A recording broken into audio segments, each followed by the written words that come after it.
नमस्कार मंडळी, आज मी सोलापुरी काळा तिखट करणार आहे। 2 किलो मिरची घेतलेली आहे आणि 20-20 ग्रॅम मसाले घेतलेले आहेत। अर्धा किलो खोबरे आणि अर्धा किलो धने आणि 2 किलो कांदे चिरून वाळवून घेतलेले आहेत। 1.25 किलो तिखटवाली मिरची, अर्धा किलो बेडगी मिरची आणि 1/2 किलो काश्मीरी मिरची। खोबरं अर्धा किलो घेतलेलं आहे। तुम्हाला हवा असेल तर तुम्ही 25 ग्रॅम हे मसाले घालू शकता।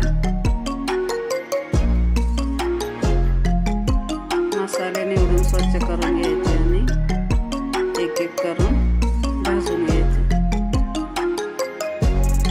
शहाजिरे भाजून घेऊ,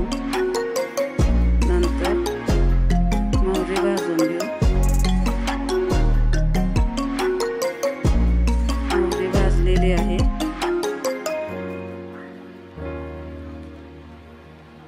नंतर मेथी भाजून घेऊ।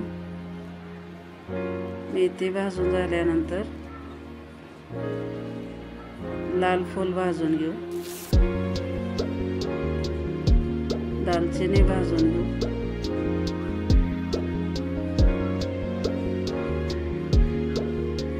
दालचिनी भाजलेली आहे। धोंडफूल,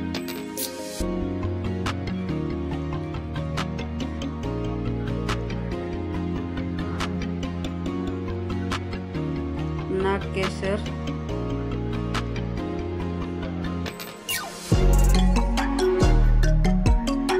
मिरे,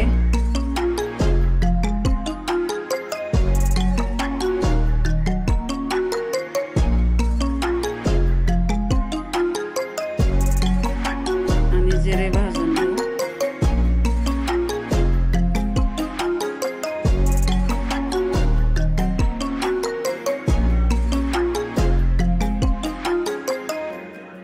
जिरे भाजून झालेले आहेत। हिरवी विलायची आणि जायफळ भाजून घेऊ।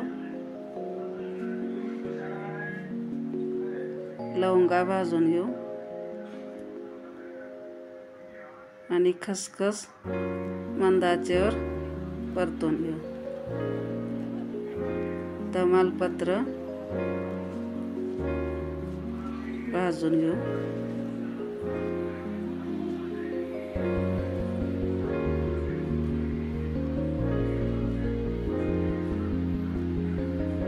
आणि लवंग, चक्री फूल,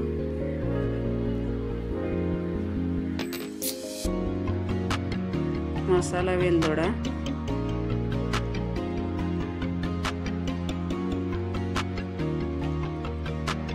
धने थोडंसं तेल टाकून भाजून घेऊ।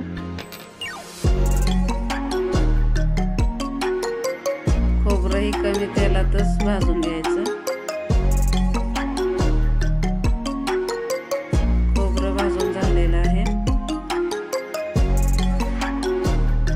तेल टाकून सुंठ तळून घेऊ।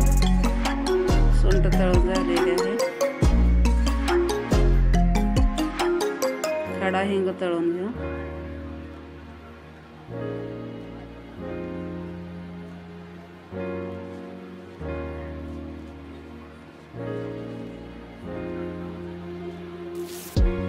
नंतर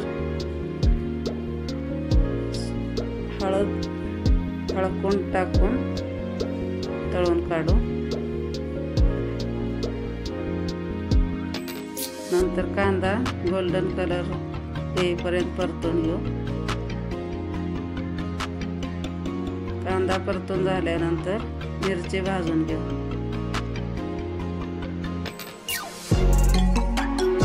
मिरची भाजून झालेली